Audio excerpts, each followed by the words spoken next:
some kind of a self-sufficient community there in the West. But I don't know, we may have to just move everybody to India because the facility is available and it's affordable. Land in the West is so expensive. There's a lack of skilled labor, agricultural labor, and knowledge. All that knowledge has been lost by the society. And so we're going to have to redevelop all those skills in our community.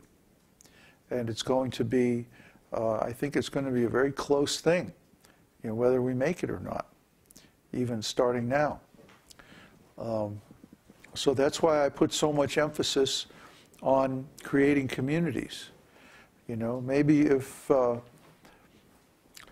somebody comes along that actually has some resources, we're all just beggars. But if somebody comes along who actually has some resources, they could, sponsor a nice community somewhere. But those people tend to be very materialistic, and it's no coincidence.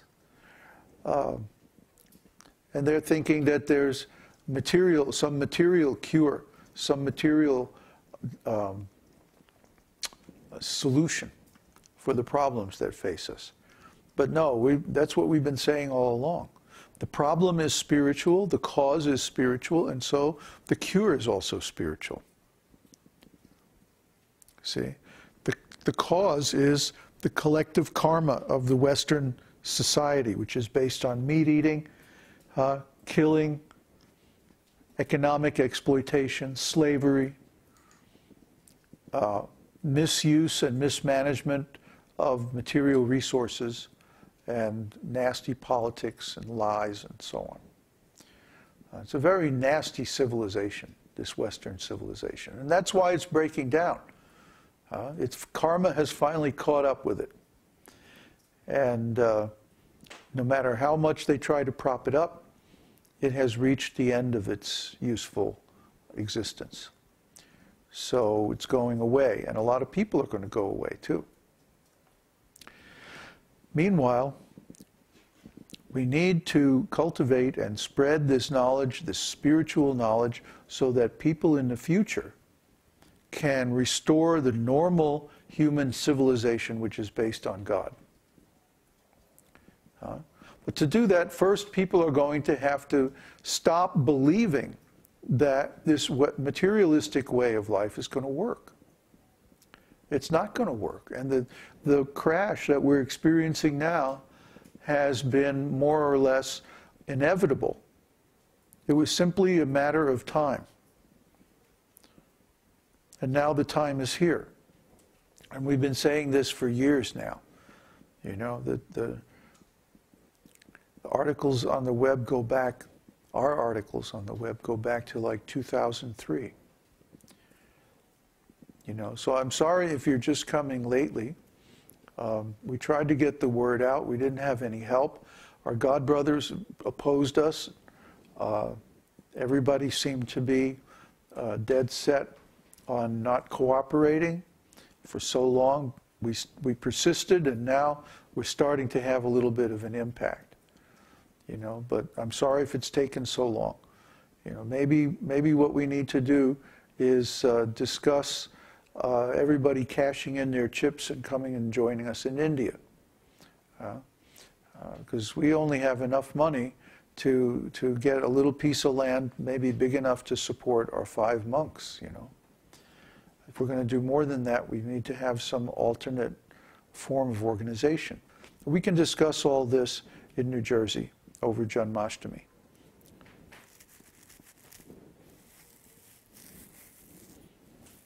Any more questions? Okay. There's a question from Chaitanya. Who? Chaitanya, he's a new visitor. I guess so. I asked him to introduce himself. He says, I'm 14 years old and was born in a family of Krishna-conscious aspiring devotees, and have only a few weeks ago, after watching Babaji's videos on YouTube, become more Krishna-conscious. His question is, we have to follow the 4 regulative principles, and they all make sense, and I'm already following most of them. I just have a question about illicit sex. What does that include exactly? I have heard different opinions, but don't know exactly what it means. Yeah, we've heard a lot of different opinions too. I actually heard devotees in India, Mayapur, saying that, oh, illicit sex is just for sex with women. Yeah.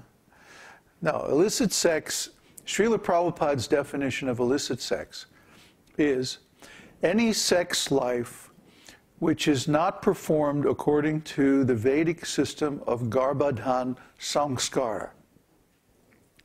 Garbhadhan samskara is the seed-giving ceremony, is one of the 7 important Vedic ceremonies of life, beginning from the conception up to the death ceremony, the Shraddha ceremony. So in real Krishna conscious society, you see, in real Vedic society, the parents invite a high-class living entity into the womb by means of the garbhadhan samskara. They don't have a romantic relationship in the way these things are understood in the West. They don't have, sex life is not a leisure recreational activity, like a form of sport or something like that. You see, the material world is a reflection of the spiritual world, a perverted reflection, like a funhouse mirror, A regular mirror shows a clear image of the person standing in front, but a funhouse mirror shows it all distorted and weird. So similarly, the material energy is reflecting the pastimes in the spiritual world in a completely distorted and perverted, upside down and backwards way. So, for example, when Krishna steals from his neighbors and friends, when he's a little boy and he does his pastimes of stealing butter and like that, this is beautiful and it's wonderful, and it just makes them love him all the more. But here in the material world, stealing is horrible. It's a crime. It hurts people. And it's punishable.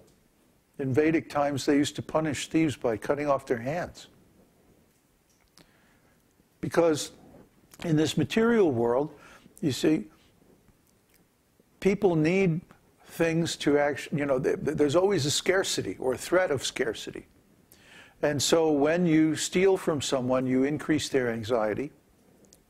And in a difficult situation, a survival situation, you could even force them into starvation or something like that if you steal from them. So you can hurt someone. Similarly, in the spiritual world, Krishna is dancing with the gopis. And the gopis and Krishna are both young, unmarried, attractive boys and girls. And in the spiritual world, this is the highest pastime. This is the most beautiful, wonderful, loving service to Krishna. But in the material world, this kind of activity leads to nothing but suffering and heartache for everyone. Isn't it? I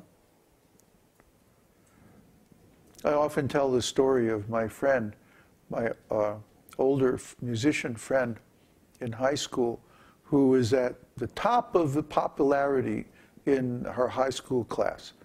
And she married the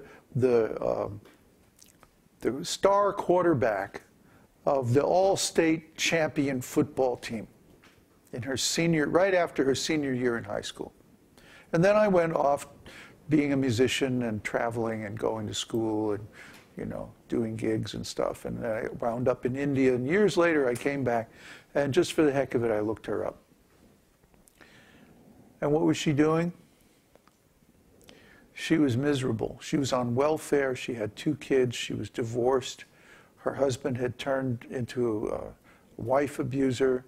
and she had to divorce him, and all her friends were gone. Everyone from her class pretty much had left town and gone off, and she was basically completely isolated. And so, you know, people think that these pastimes of so-called love in the material world are very nice, and they devote so much time and energy to glorifying them. But these are just perverted reflections of Krishna's pastimes. And as long as we keep trying to imitate Krishna, we're going to suffer. We can't imitate Krishna. We're not Krishna. We're in the material world. We're not in the spiritual world. We're just jivas. We're just like very dependent, very, very weak, but not intelligent at all, not strong at all.